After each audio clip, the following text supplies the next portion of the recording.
Hello everyone, and how are you guys doing? I hope you guys are having a very good time. Today we are at the second and last day of the Great Rift Valley Innovation Summit. As you guys know, this summit is mainly organized for those people that have innovative ideas, entrepreneurs, young people that are trying to change different people's life in different situations. And they're trying to create a homegrown solution for our problem as an Ethiopians and also as an Africans. So today, as it is the last day, I will go inside. There's a lot of interesting sessions, trust me on that. So I'll go inside, I'll show you guys what is it for you guys to see, learn, and explore. So stay with us and follow me in.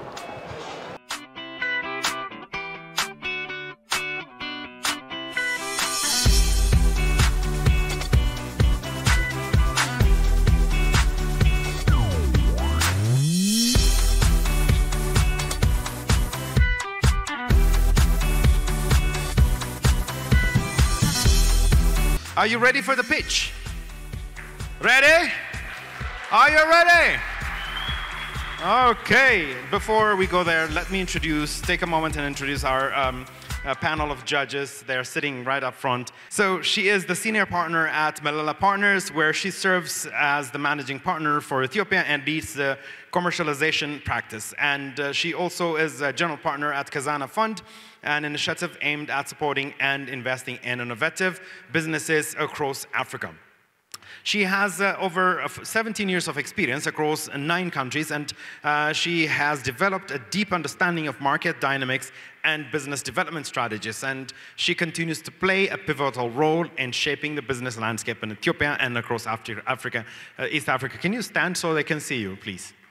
Give her a round of welcome applause. Up next, we have Adam Abata. Adam is a principal in investment management at Renew Capital, a Pan-African early-stage investment firm. Adam plays a pivotal role in sourcing and managing investment across Africa. He co-founded Opposite, a technology company specializing in software product development. Through his leadership at Renew Capital and investment in various initiatives, Adam Abata continues to play a significant role in fostering entrepreneurship and economic development across Africa. Then we have Sunil, whom you met earlier, I believe. Sunil Sharma, Managing Director of TechStart, Toronto Accelerator, supporting and scaling numerous startups and contributing significantly to Toronto's Burgundian tech scene. And he's an active, venture capital investor.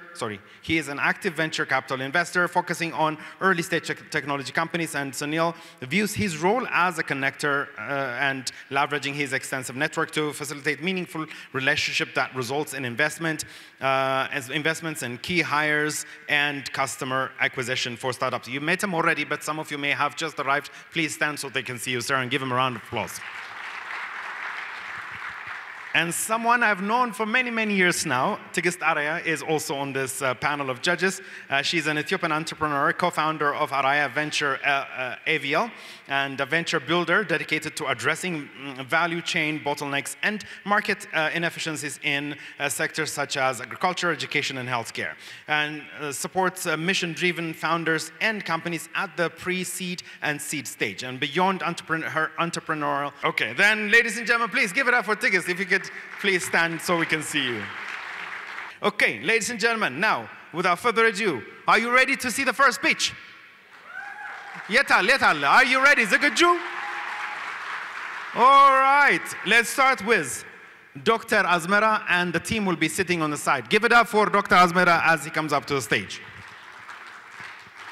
It has to be better than that. There you go. Thank you so much. So enjoy the pitch. Please stick to your time. And the teammates will be sitting there. So if they feel like adding later on, they will jump in. Good luck. Okay, good afternoon, everyone. This is Abdurazak Ishaq, the co-founder of the Bell Technologies and the startup co-founder of Dr. Azmera. Our product called Dr. Azmera, it's an Amharic word means farmland. So we are producing a doctor for our farmland. So, did you know that every year, millions of farmers lose their 30% of annual production? Mean that in Ethiopia, there is around 5.7 million metric ton wheat production, but we lose 30% of this production, mean that over 1 million metric ton, which is sufficient to feed 4 million Ethiopian families for a year. So that produces a food insecurity. So we have provided a solution after research on this area called Dr. Azmarao, which have the capability of powered by AI or artificial intelligence, collected data from our local areas, and provide a disease diagnostic multimodal data integration solution for the farmers with an easy and accessible way. So the platform is simple and accessible, and also it is platform independent. Additionally, we have a market size in Ethiopia here. Our customer targets are all the farmer ecosystem or agriculture ecosystem, and we have total available market of 10 million and service available market of 200,000, and finally 13,400 individuals as a reasonable obtainable market. For a business model, we have a subscription plans, B2B partnership for the company working in agri-tech, marketplace integration for the agri-product sellers, and we will generate a revenue of around 3,000 USD, more than that per year. And as an impact, Dr. Azmarao can directly impact on the Rohingya climate action, industry, innovation, and infrastructure, in addition with quality education, so empowering smaller farmers and fostering job creation as well. As a competitors, we can surpass our competitors by having our own model, and we have invested around 8,000 USD, and we need 150,000 USD. As a traction, we have completed our research, localized collected data is over 100,000 of Ethiopia local data set for these problems, and field testing with intellectual property certified, and now we have a full functional mobile app in Telegram bot working on that. Here is our team. We have advisory board, technical team with AI and data science backgrounds, as well from marketing and commerce. So join us in transforming Ethiopia. Dr. Azmarao is a really homegrown solution for Ethiopians, and join us in the future. Thank you. Just a quick question. So it was a little fast, I have to admit, but can you just talk about your AI, your image recognition technology? Like exactly how does it see the plants, and what kind of data set, and how much bigger can your data set get? Okay, thank you. So our AI product or solution, it is a kind of our custom own AI model, because we have collected over 100,000 of image and environmental data of different crop diseases here in Ethiopia, and we trained that model in our own architecture or in our new architecture model. So that model can be integrated or embedded in different platforms like mobile app or a web or maybe a drone visionary. So that is platform independent, and it works to identify the diseases and also recommend a solution with a tailored way, considering the environmental conditions in Ethiopia. It may be the temperature, like the altitudes, and other environmental conditions. What impact, like actual impact or value addition, do you intend to have, say for a farmer?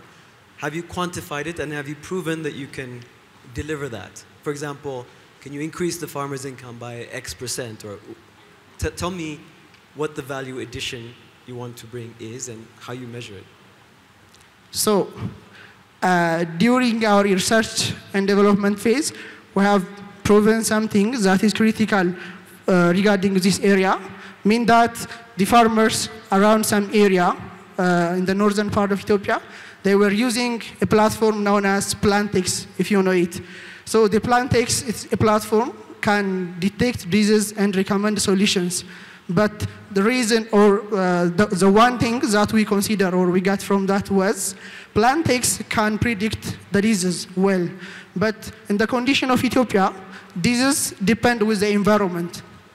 So they miss the point. In Ethiopia, for example, there is a wheat which is grown in highlands and also in the lowlands.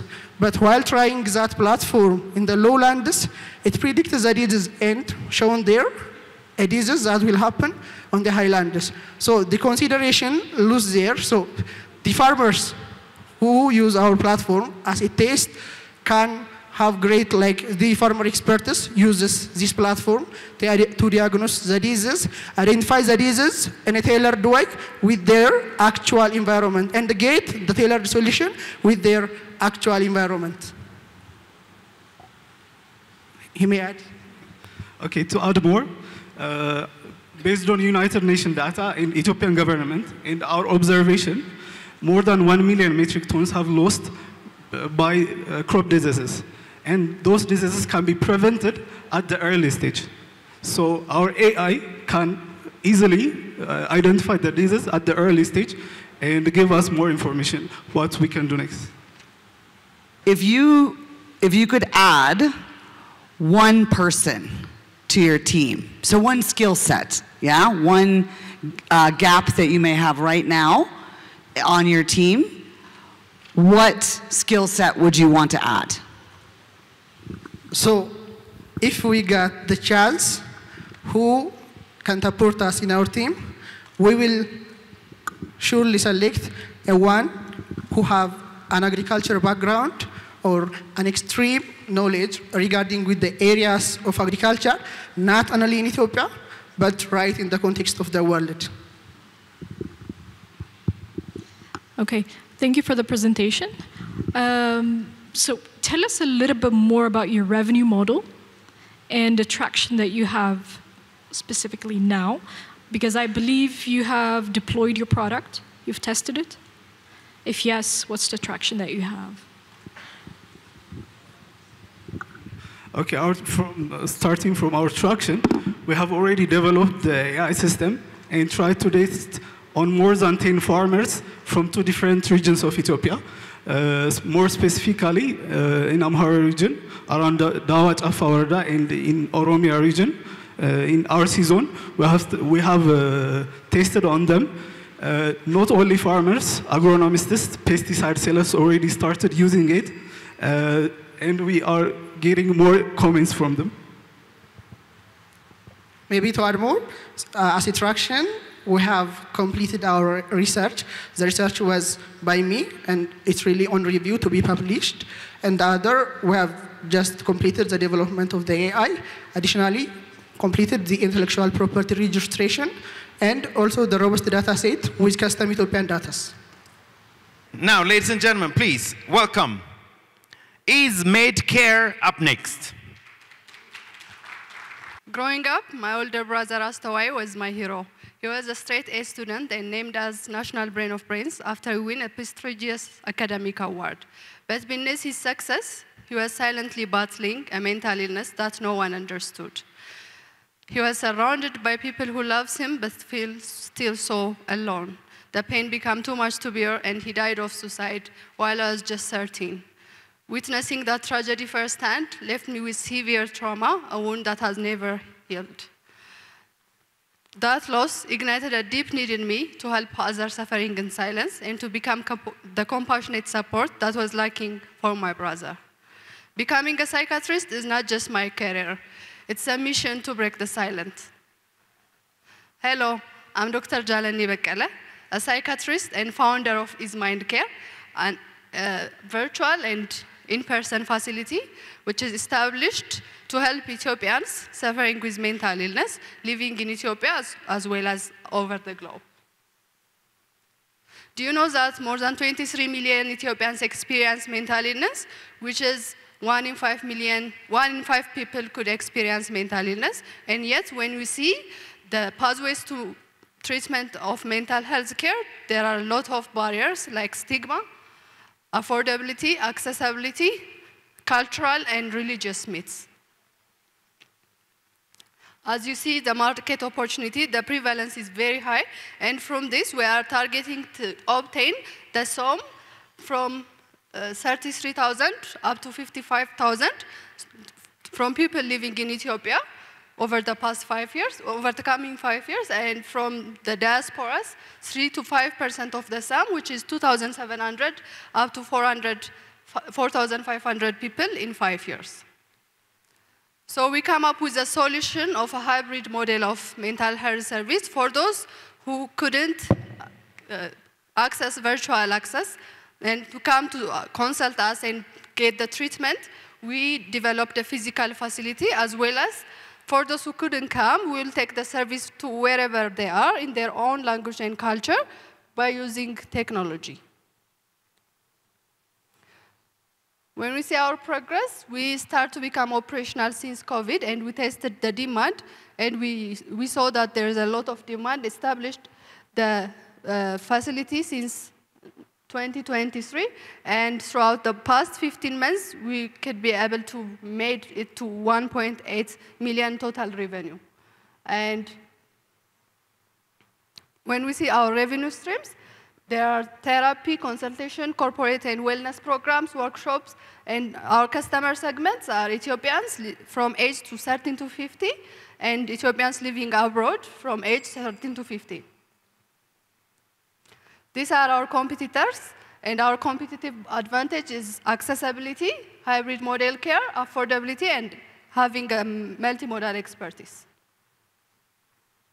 With the investment utilization after the grant, we're planning to invest in this kind of model.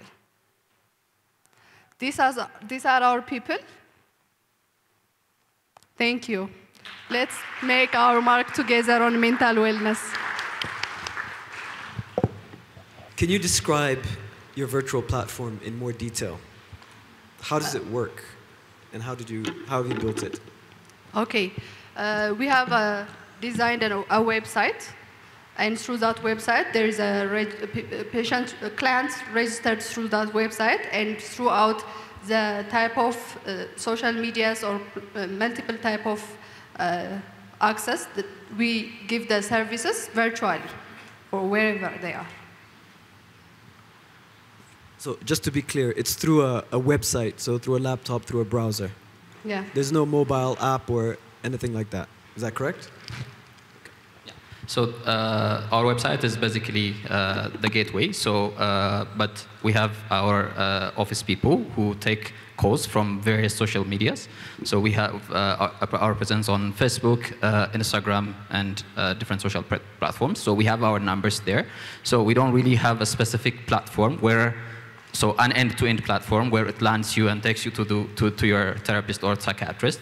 We're not there yet. So this is the kind of support that we need, and with this support, we're going to grow that kind of technological platforms. Yeah. Just related to that, so it seems like you have two different businesses here: on the hybrid, the in-person, which is like a traditional consulting type therapy company, and then this hybrid virtual care. Which side of the business is growing faster? And when you said you have 3 million Ethiopian in the diaspora who are suffering from some type of therapeutic needs or mental health needs, have you thought about focusing just on that market first, your own diaspora, and the possible benefits that could bring you from terms of foreign capital, awareness, and sort of support for the cause here back home? Okay. So the business was born during COVID, and our Ethiopian diaspora friends, who knows Dr. Jalane very well, started contacting her, looking for support. So that's how we started the business, and it evolved. And in 2023, based on different requests, we opened a physical facility. There was also a need for that. So the challenge was serving the Ethiopian diaspora is we have time zone issues, and we have a functional platform issues. So we were leveraging Zoom calls, WhatsApp calls in terms of their convenience, and by that makes us work off working hours. So that's also another challenge we've observed. So to leverage the market, we also opened a physical space. So if you understand the Ethiopian market well, we have this social fabric where people get together, comfort each other. People want to see your face and talk to each other. So that's the kind of support we are also trying to do. But to your point, eventually we're trying to separate both businesses. With the support of this funding, we want to build, we want to expand to a center where we serve physical people who. So this is the kind of inpatient service, and also we want to separate the therapy. So that we want to build the likes of BetterHelp eventually.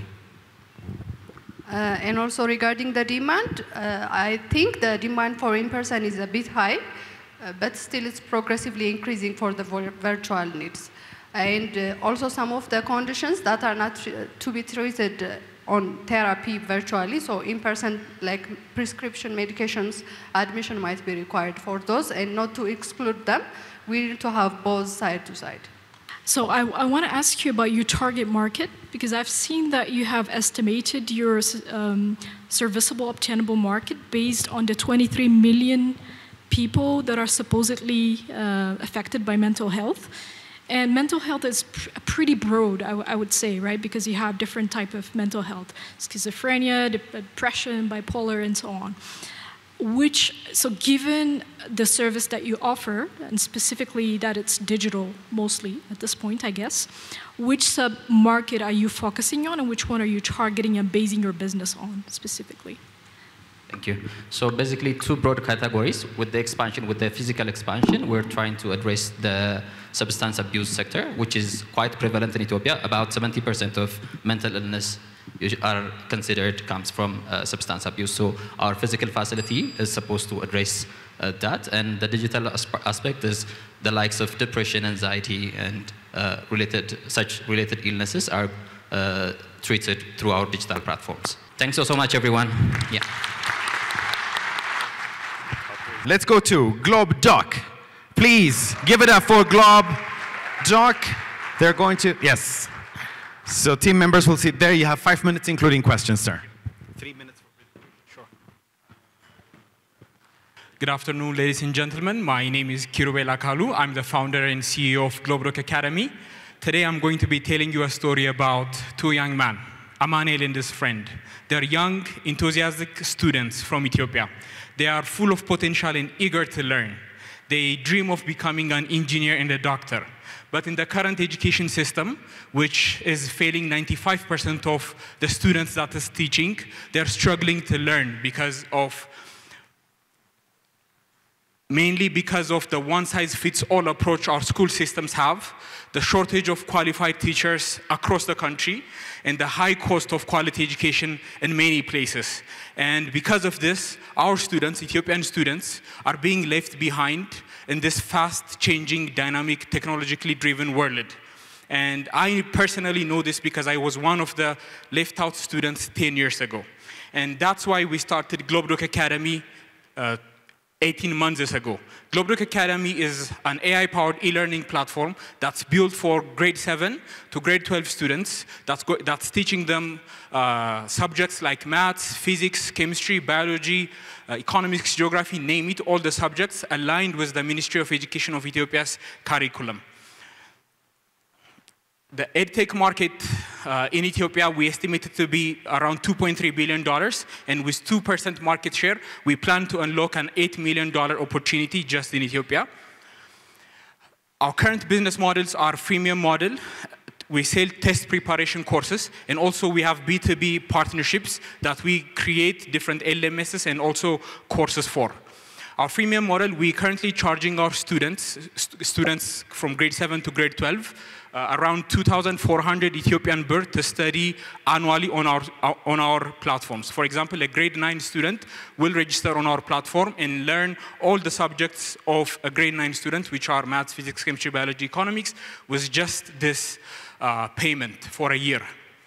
And we're not just starting. We started on YouTube 18 months ago, and for the first 12 months, we've been working only on YouTube. Since we are the first at this scale doing this in Ethiopia, we wanted to test and get feedbacks from students, parents, schools, and generally the ecosystem. So we released our content, and we got more than 20 million views on YouTube. 1.5 million hours were watched, our videos.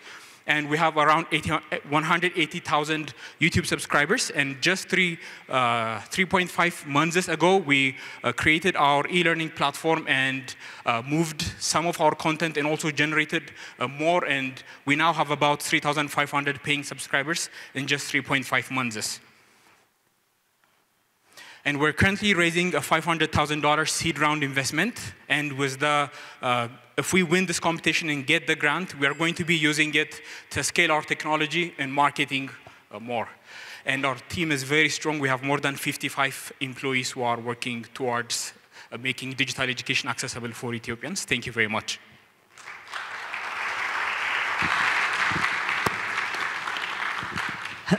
Okay, good. I am not the tech-enabled part of any of this.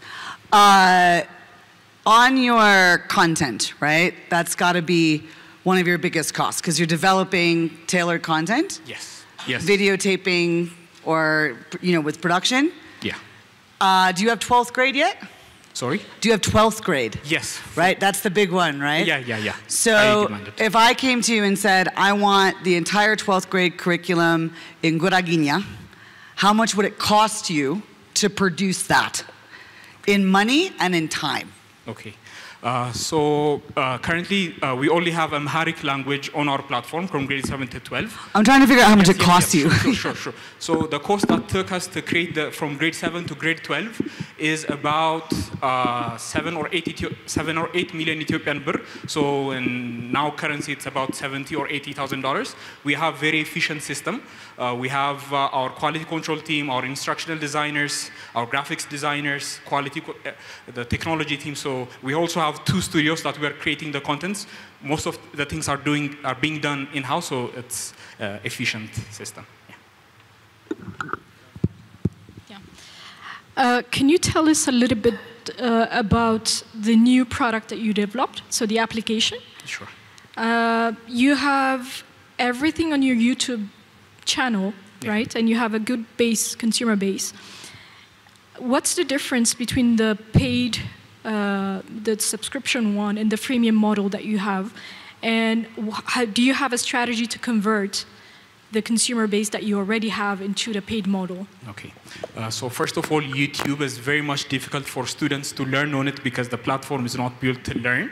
So we just use YouTube as a channel to get our videos out for free and quickly and without students to go in new platform.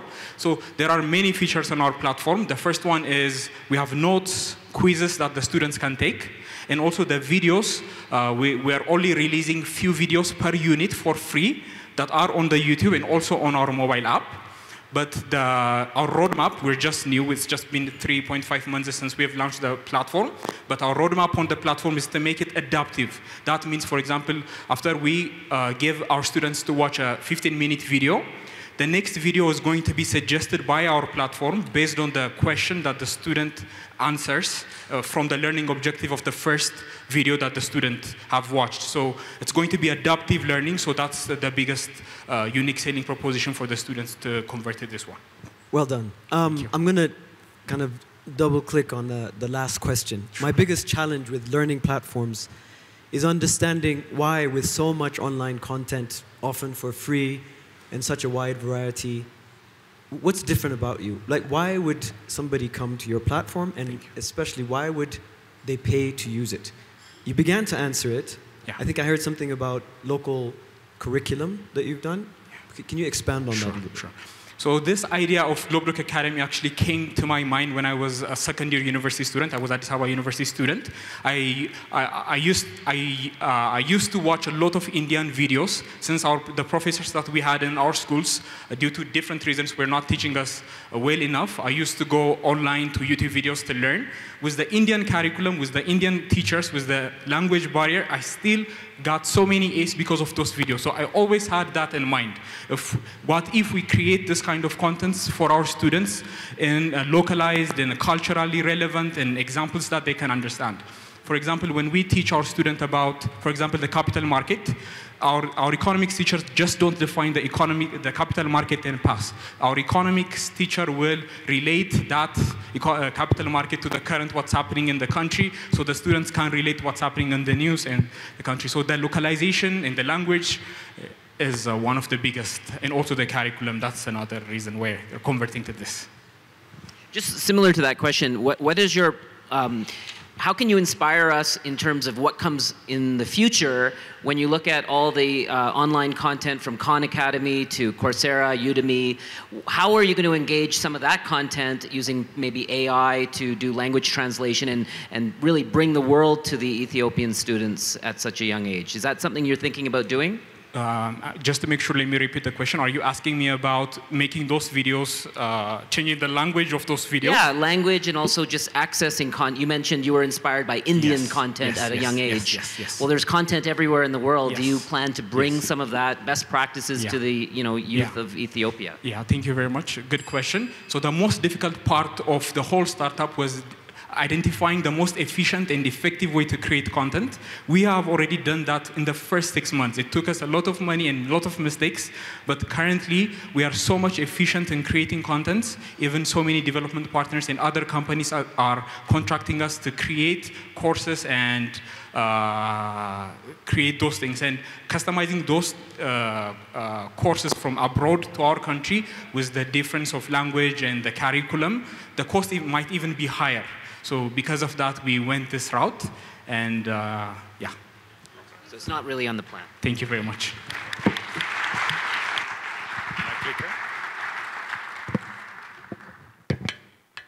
Thank you so much. Give it up for this amazing presentation by GlobeDoc.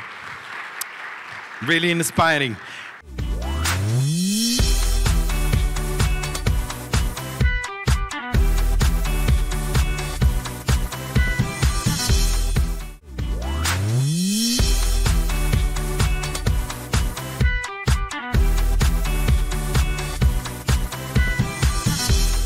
Now let's go to Guaro Farm, ladies and gentlemen. Please give it up for Guaro Farm. The team is coming up. And good luck for Guaro Farm. Good afternoon. My name is Hannah Ragu. I'm the co-founder and CEO of Guaro Farms. I was born and raised in a typical farmland located in southwestern part of Ethiopia, where the air is filled with the scents and smell of herbs and spices, but poverty overshadows the opportunity. More than 15 million smallholder farmers in Ethiopia grow herbs and spices in their backyard, but as the nature of herbs and spices is very perishable, and they grow in a very small plots of land, usually less than a hectare, there is around 40% post-harvest loss across the whole supply chain. And Ethiopia, being the second largest producer of herbs and spices in Africa and even top 10 in the world, we still are net importers of essential oil. So this is where Guaro Farms came in.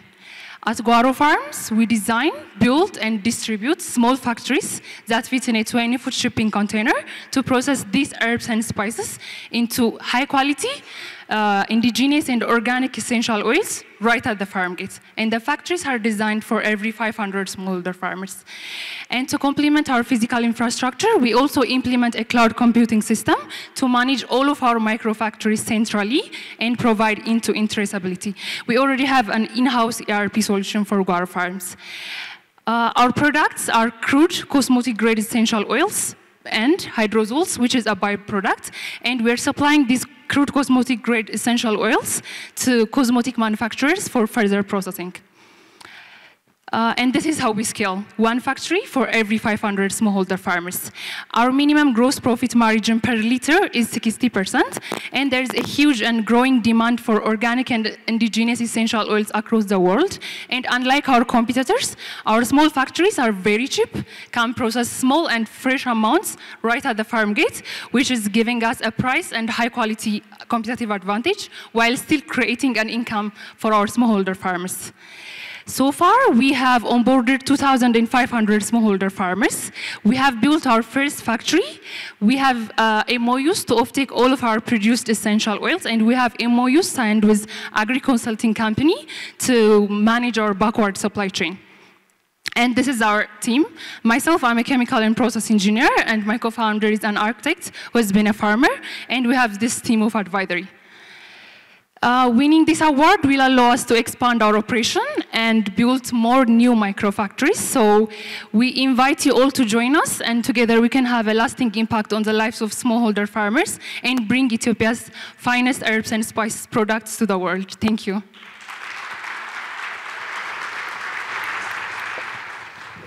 Just a quick one, that slide where you have distribution through one company and 30,000 farmers, how many such companies exist here in Ethiopia with that many farmers? I think there are a lot of companies. So it's an agri-consulting company that we have partnered with currently. And there are a lot of NGOs and companies who are doing this kind of work with this amount and more amount of smallholder farmers under them. So many companies similar to that, right? Yeah, I think there are. You're not sure? You're not sure? And even NGOs, so there are some NGOs that we know, and there are some other companies as well that we know that exist here. So in your ask, right now I would take 100,000 and put that towards export certifications, yeah? But outside of that is, what if you thought about a pivot that was as you prepare for an export market, you're basically creating mini production facilities that could produce locally products that need agro-processing, right? Those factories could basically serve many needs for the local communities, which could also address parts of your business plan around hunger, right? Would you guys consider looking at adding an additional phase which looks at solving nutritional needs for the communities you're in while you prepare to take on the global economy with your export products. Yes, our project is very complicated as is, and it's, we had so many pivots from food and pharmaceutical manufacturing to cosmetic grade because of the certification issue, not just the global certification problems, but the local certification also. So now we have decided to produce only crude manufacturing, like crude products, for further processing by other companies. So we're selling ingredients and not direct to consumer.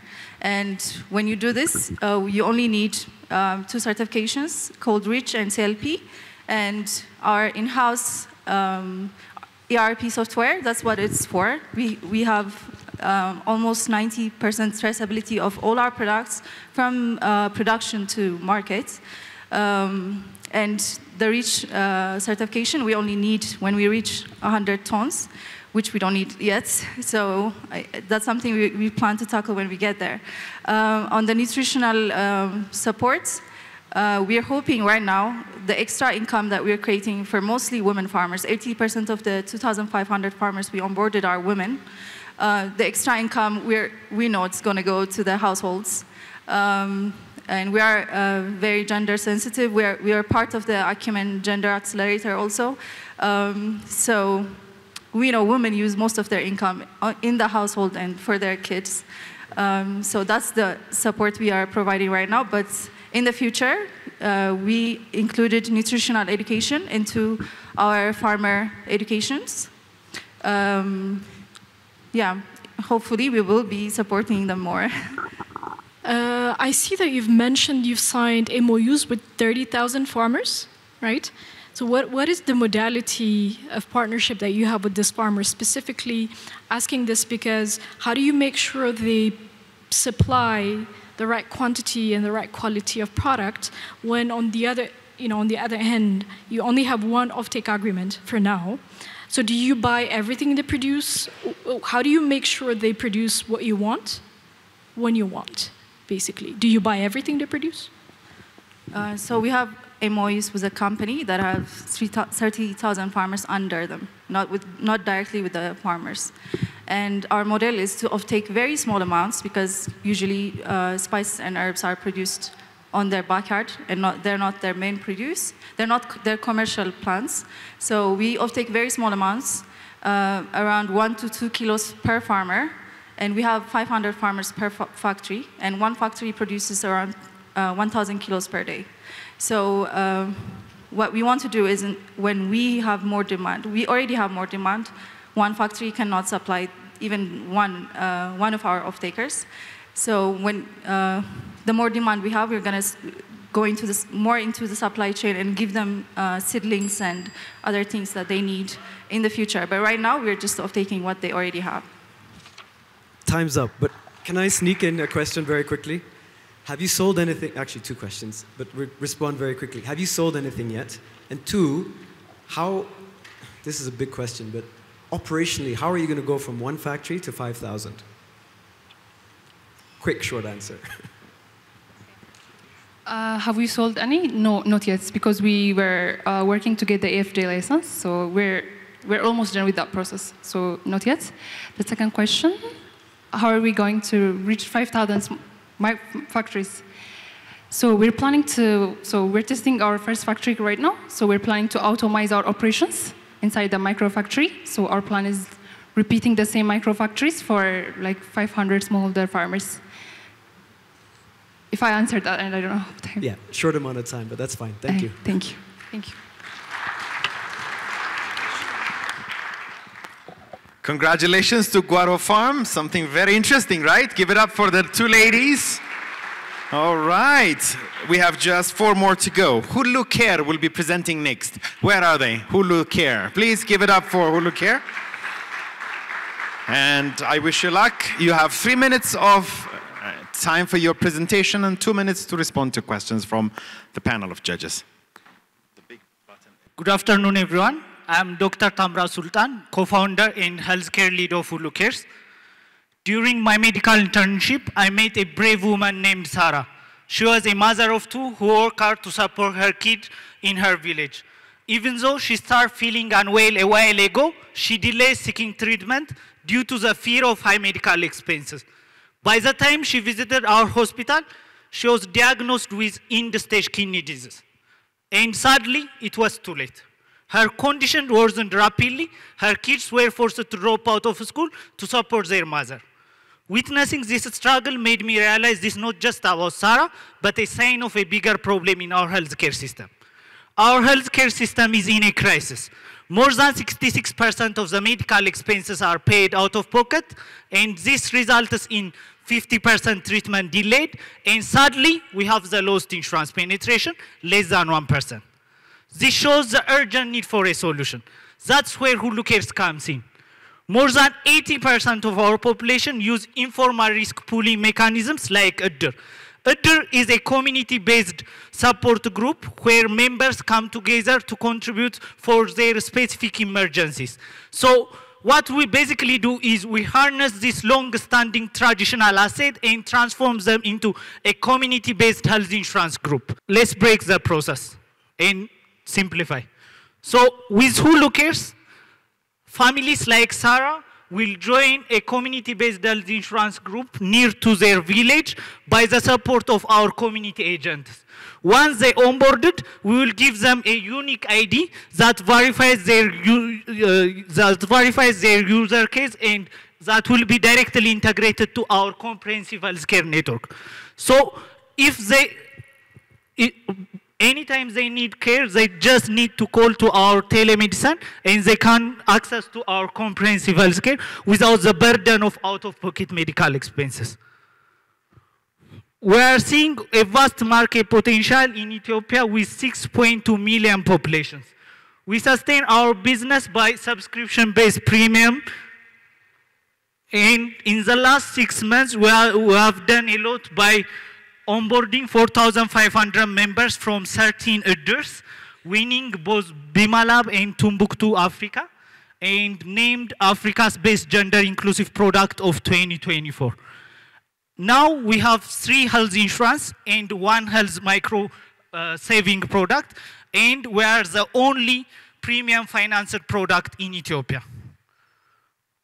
We outcompete our market by creating a community-based, affordable, and tech-enabled insurance products to our market.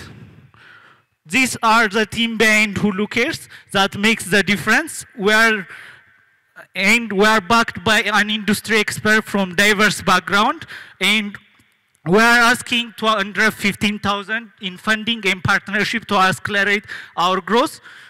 Congratulations, you have been Hulufied. Don't worry, it is a good thing. It means you joined our mission. Together, let's create a healthier and happier Ethiopia where healthcare is truly for all. Thank you.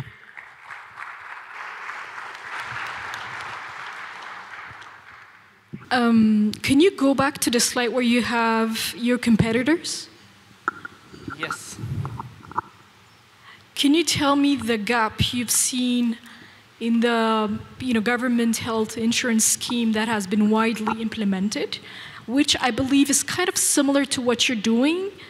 The only difference would be, maybe I misunderstood it, but the only difference would be that you have added the tech element to it.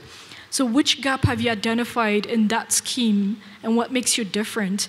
And if it's different, then what's your customer persona as opposed to what the government is targeting as a customer persona? Absolutely, perfect. Great question. So our government have 2 health insurance products. The first one that is 2-decade-old CBHI, community-based health insurance, and the second one is social health insurance. It's not even enrolled now, but the CBHI have a great penetration, and the government do a great job when it comes to CBHI. But even though the penetration is more than 80%, when you use the utilization, it is under 24%. That means even if you have a government CBHI health insurance, when you go to the healthcare networks, especially the government healthcare networks, you will not find the service you need because of the limitation of the supply chain.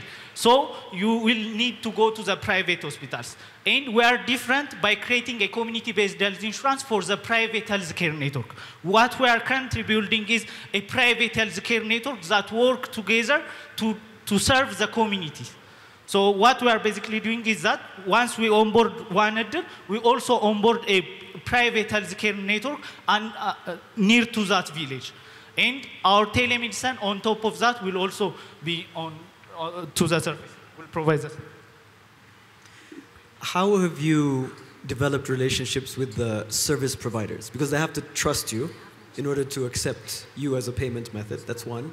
And tell me a little bit about the premium, because the numbers aren't adding up. How much does it cost? Typically, yeah, how much does it cost?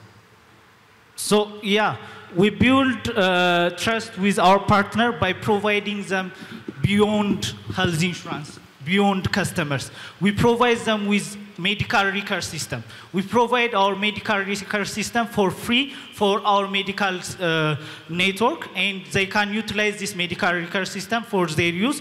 Besides that, since we have a partnership with microfinancing institutes, these healthcare networks can get a financing for their healthcare services. So we always prioritize a win-win situation for all partners, including our insurance partners, healthcare network, and also our clients. The second question was? Your premium, how much does it cost? Yes, so currently we have 4 insurance products. The one is under licensing, but the 3 are almost going.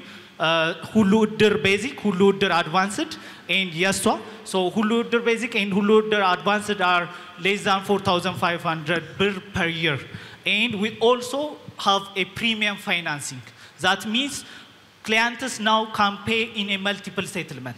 This is new for Ethiopian market when we sell insurance products. So you're currently targeting Edder, which is often Betam Shmagali, right? It's mostly older people.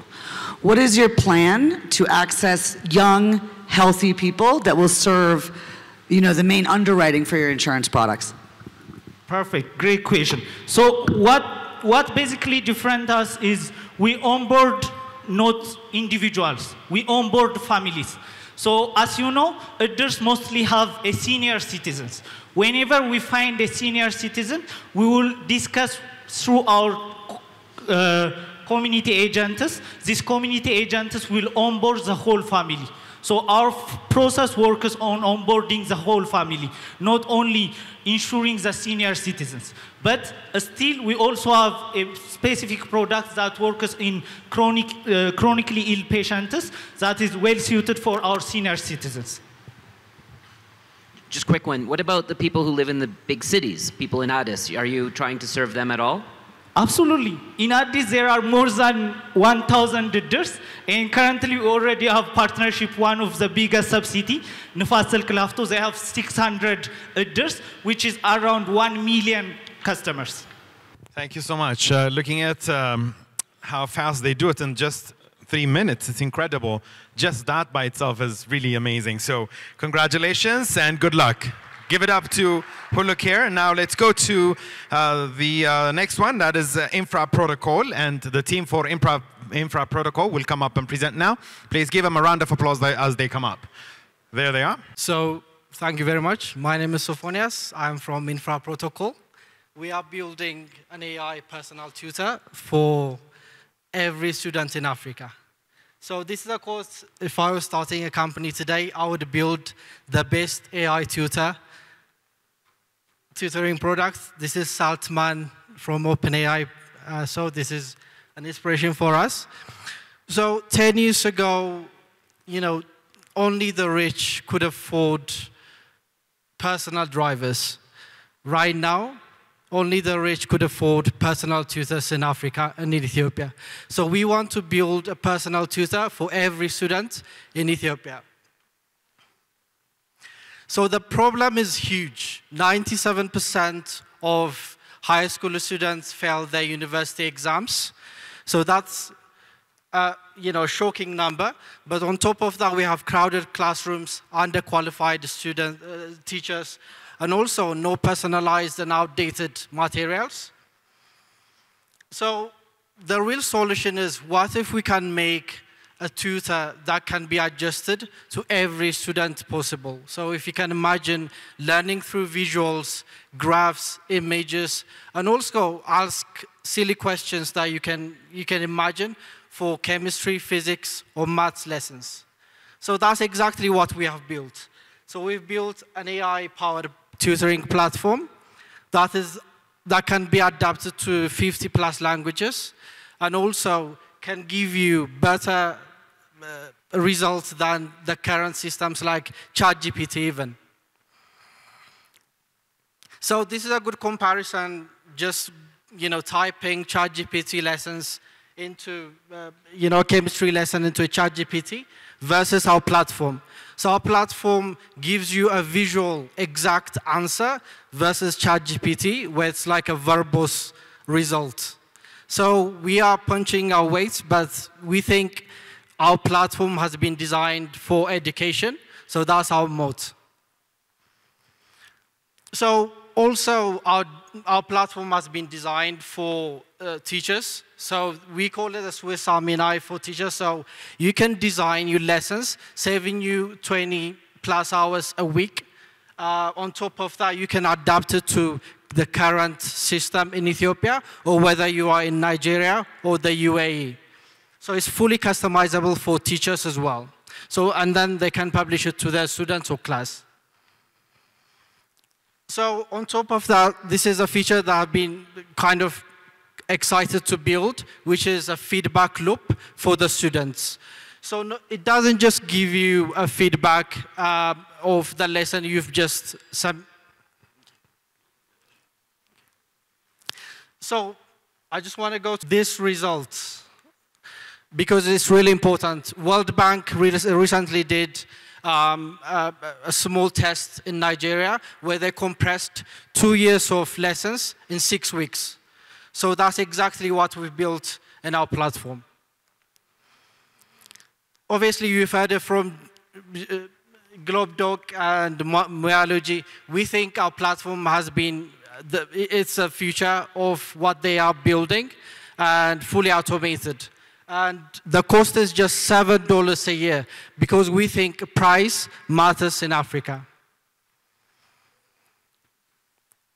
So we are a small team. We plan to keep it very small, under 5 employees in the coming year or so, and AI will help us to achieve that. So our revenue model is through schools and students as well. And we plan to generate over $700K in USD this year. Thank you very much.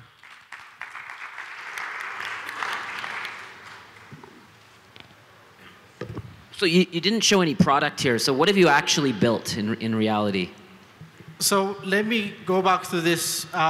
So essentially, as a teacher, you have a portal to design your lessons. So you design your lessons, and it will generate different type of lessons for you, whether it's visual or through poetry or through storytelling. You can choose from that and then publish that to your class.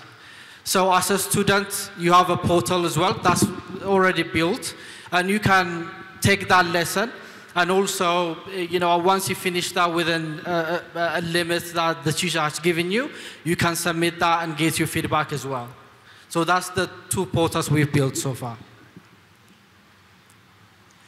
Can you say a little bit about your traction? How many people are using this? Right. Are you making any revenue? So traction, very early stage. So we just launched in the past 2 weeks. But already we have, we're talking with a private school in South Africa and also in Ethiopia. They're pretty excited about this. So our model is to partner with schools primarily. But sometimes, for example, in Ethiopia, they might be kind of taking time. So we want to reach as many people as possible through direct to B2C market, essentially. tell us a little bit more about your product. Specifically, I'm interested in knowing what kind of data did you use to train your model? Right. So, essentially, we want this to be customizable. So we don't fully rely on LLM. So as a teacher, you come into the platform, you can upload your own materials, whether it's YouTube videos or your own materials like grading or topics, you can do that, first of all, right? But outside of that, we have data sets from Wolframs, etc., that we've connected together to be able to make less hallucination, also adaptable to schools. For example, one of the things we've built is control over harmful materials. So when a student actually type in outside of lesson or harmful stuff into the platform, it will send it to the admins. So it's basically like a controlled environment on top of these LLMs.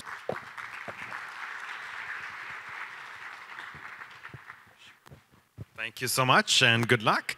Now, ladies and gentlemen, we have just 2 more to go, and then we have a fireside chat with Lulit, and then while the judges are deliberating, and we'll come back to announce the results. So, ready for the 2 more?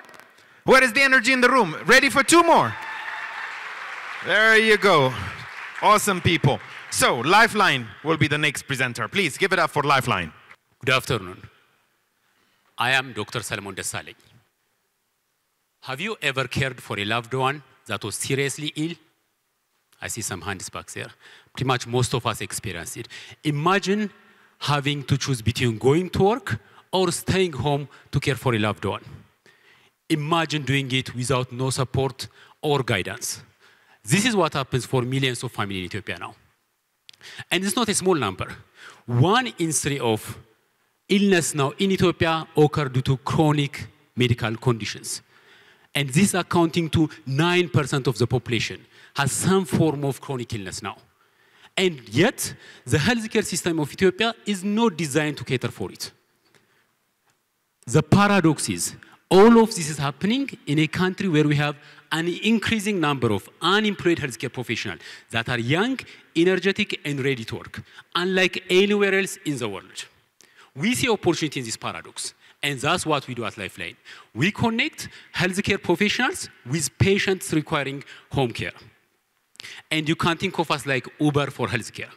We provide high quality, comprehensive, and personalized home-based healthcare to patients with chronic illness like stroke, cancer, and so on. And our business model is simple. In our platform, as we match healthcare professionals with patients, we take commission fee of up to 15%. And we also have a subscription model that starts from $49 USD per patient per year. This is a big market. From the 9% I mentioned, it can be estimated to be 1.8 billion total addressable market. We are here targeting 100 million USD from this market. Our team composed of young, energetic doctors, project management experts, and finance experts. And we have a very active, highly experienced advisory team. Most importantly, we have 2,250 registered, vetted, trained healthcare professionals in our database as we speak that are ready to work with us. So far, we have provided 15,400 visits. And from this, 60% was the diaspora who was requesting the visit for their family in Ethiopia.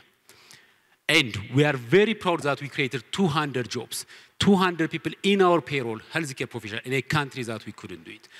And in this process, we have raised 200,000 USD.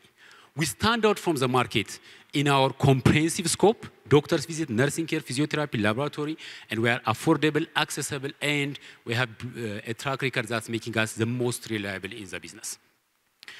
Our vision is we aspire to provide 1 million visits in the next 5 years. And we also wish to create 10,000 dignified healthcare jobs. And we also wish to expand to other countries. Today we are here to raise 200 USD, from which 40% will be used in our automation and platform building. 30% will be on capacity building and training to enhance the quality of care of our healthcare professionals.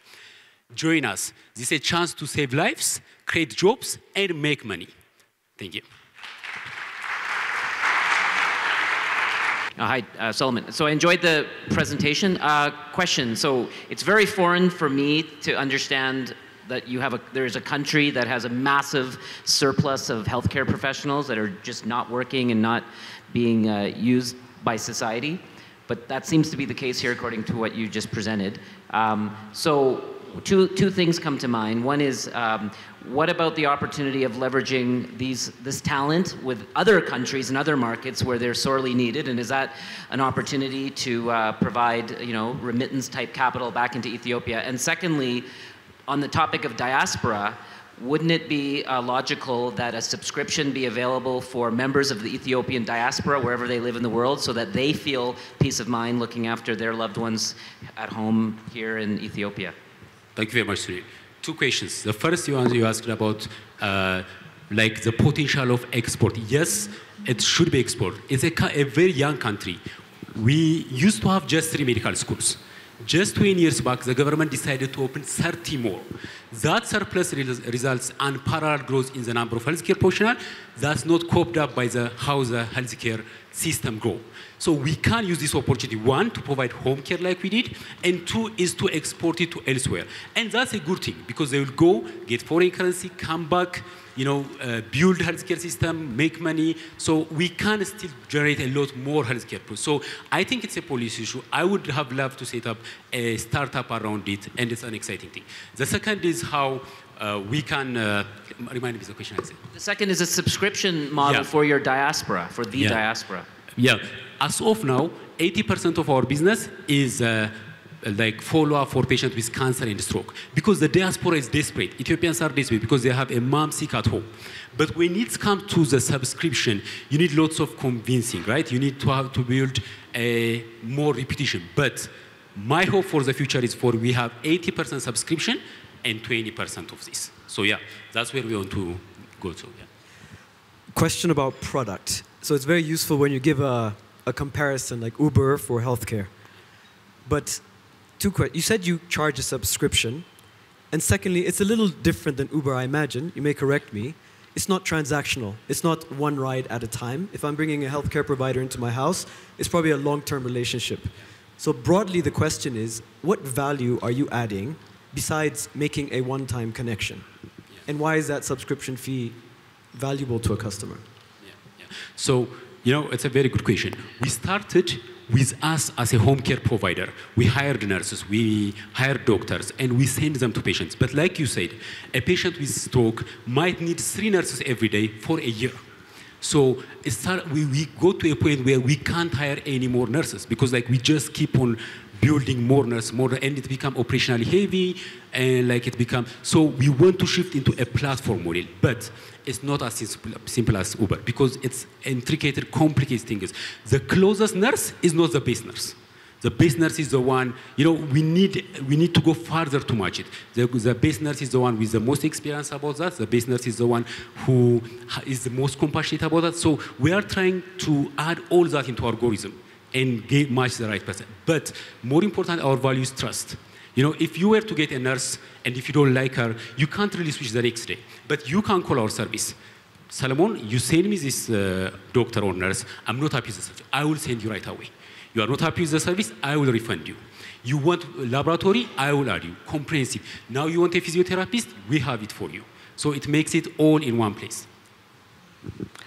Excellent. First of all, I like your saving marketing costs by using your models. It's very authentic. I can see your models there. Excellent. This is yes, I know. They're this. So quick one on as you grow, and you talked about this to Adam's question, is maintaining quality of care over an extended period as you grow, and what kind of technology tools or training or accountability would you use to try and maintain the quality of your network of providers while you're expanding, right? So what we're doing to make sure the quality of our service is that we're training the healthcare professionals. So we vet them thoroughly, making sure that all of them have the right credentials, and then we train them in order to, because when it comes to home care, it's not the normal conventional method of care. It needs its own compassion, it needs interest, and also communication and engagement, because normally you don't need to be engaged with that one patient that much, but when you are in someone's home, you need that communication. And the other one will. Thank you so much. Now, Muya Logi comes up. These are the final presenters. Give it up for Muya Logi. And I like the way you coined the word Muya and Logi.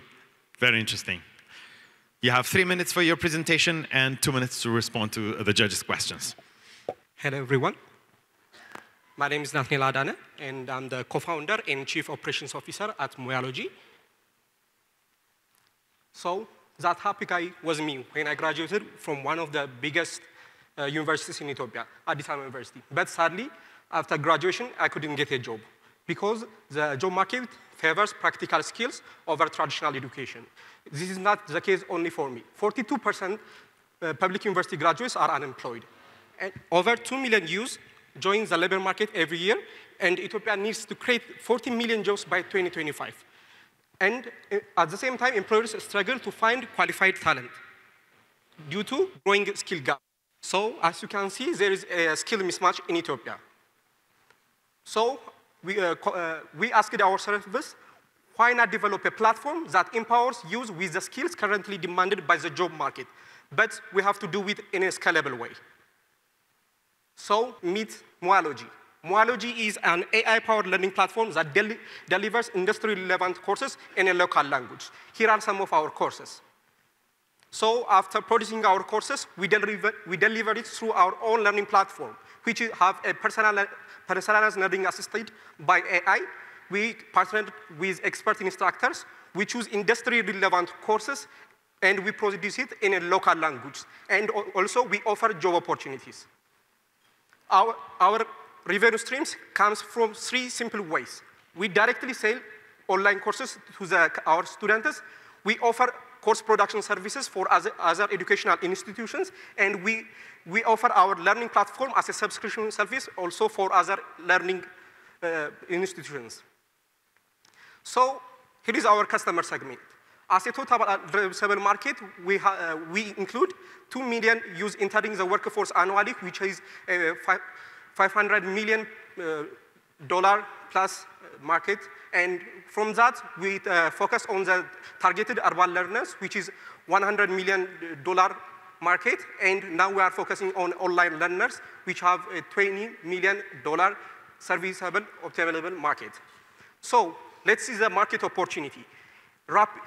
Ethiopian internet growth is very growing, 40 million plus, we have 40 million plus internet users, and the growing Ethiopian diaspora promoting a knowledge exchange. There are a lot of diasporas who can share their knowledge through our learning platform.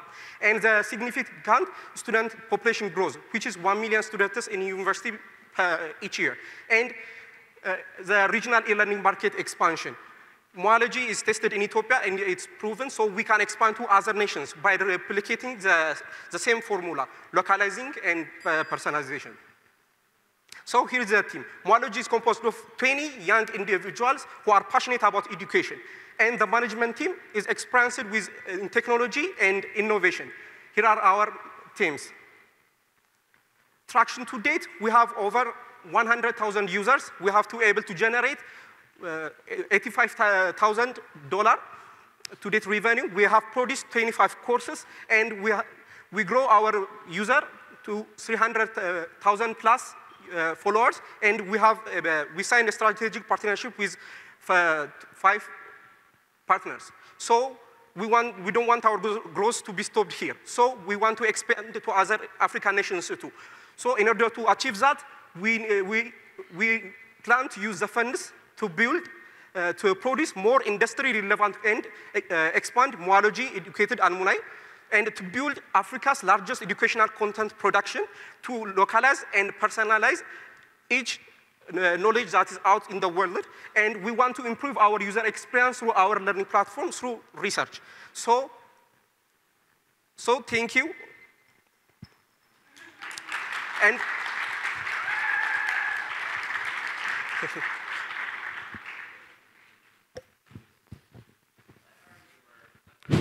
what are your top 3 courses that you've offered that have resulted in students getting jobs?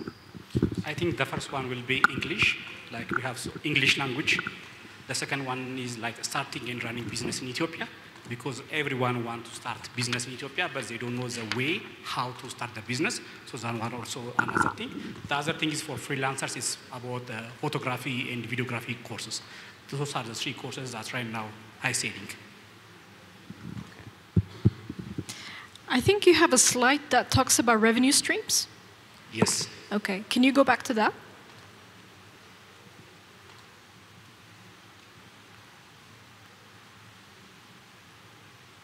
These are our 3 revenue streams. One is course selling directly to the students. The other thing is we already built a great studio for course content production, which is directly marketed for our anyone who want to create a courses or training, who want a studio to record. Then we have also a learning platform. Right now we call it a Jirat. It's a SaaS-based application, which is open, SaaS-based application, which is white label. Anyone can use it and customize it and do it for any industries. Okay, so could you have in your slide that talks about traction, I think you said you have about 100,000 users so far. Yes. If you had to tell us about the proportions, which one of the revenue streams brings you the most, and what would be the proportion of that one? Yeah. Right now, like we were focusing on myology to creating the courses. Right now, around 80% of our revenue comes from directly selling to the courses. But we already built the studio. We already built the platform. Now the next phase will be expanding more to B2B areas to get the 20% volume, the 20% value, but the smallest volume. Excellent. So you have lots of segments, right, that you can look at within the educational space. You got K through 12, right? You have uni, supplemental to uni. Then you've got specialized skills after uni, and industry specific, right? Maybe hired by a company. Where do you see the long-term value between all of those different segments, and what additional investment would you want to make to be able to really focus on whichever of those segments you're interested in? Yeah, right now on myology, we believe we are the extension of universities, so which means the higher education side. So from that, we want to build industry specific for each areas, each sectors to create and prepare training and courses for them, and focusing on that one, including a corporate onboarding training and also corporate upskilling training also. That will be on the future. Can you talk a little bit about your growth? When did you start? And what does your growth look like in the past year, say? Yeah. Myology started like 2 years ago. The first 6 months was like testing the grounds, like creating the courses, getting the challenges, also building the infrastructure to the platform. After that, we tried to sell our courses directly to the customers through using different social medias. Then we got traction from the social media and everything. Then after that, we expand on the number of courses and we expand on our studio capacity. And now we try to produce a lot of courses each month. And also our platform is scalable and ready. We tested in our platform like 100,000 users, and also we have another like customers, SaaS-based customers, which use our platform to educate their clients also. So just so it's clear, at the beginning of this year, how many users and courses did you have? And at the end of 2024, how many users and courses did you have? Right now we have 25 courses right now. Like 2024, like in Ethiopian calendar year, we completed around 5 courses. Sorry, the users. How many users at the beginning of 2024? And how many at the end? So like, I would say like around 7,000 users. You've grown by 7,000? Like you had we already have 100,000 like in total, like from the 2 years. But for the last 25, we have that one. In the last 12 months, you've grown by 7,000 users? Is that what you're saying?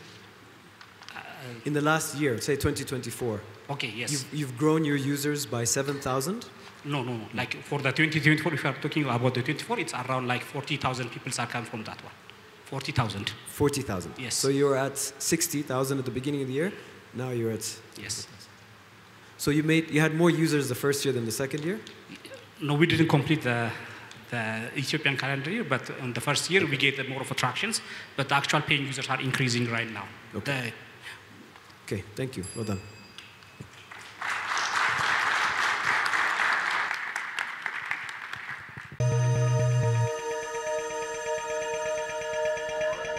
$250,000 grant for those people that won the speeches. The most amazing thing about this summit is that it encouraged the youth to be able to express themselves, the ideas, the innovation they have when it comes to homegrown solutions. And personally, I got to see that there are a lot of hopes for us as Ethiopians and also as Africans. People are being creative when it comes to creating a solution for our country, for the common problems that we face as a people. And I hope you guys got a very productive insights when it comes to entrepreneurship, when it comes to getting a grant, starting your own business, and many more. So guys, as you guys can listen, there is a band, a music. So I'll be attending the dinner, and also I'll be spending some quality time and quality conversation with the organizers. Stay with us and follow me in.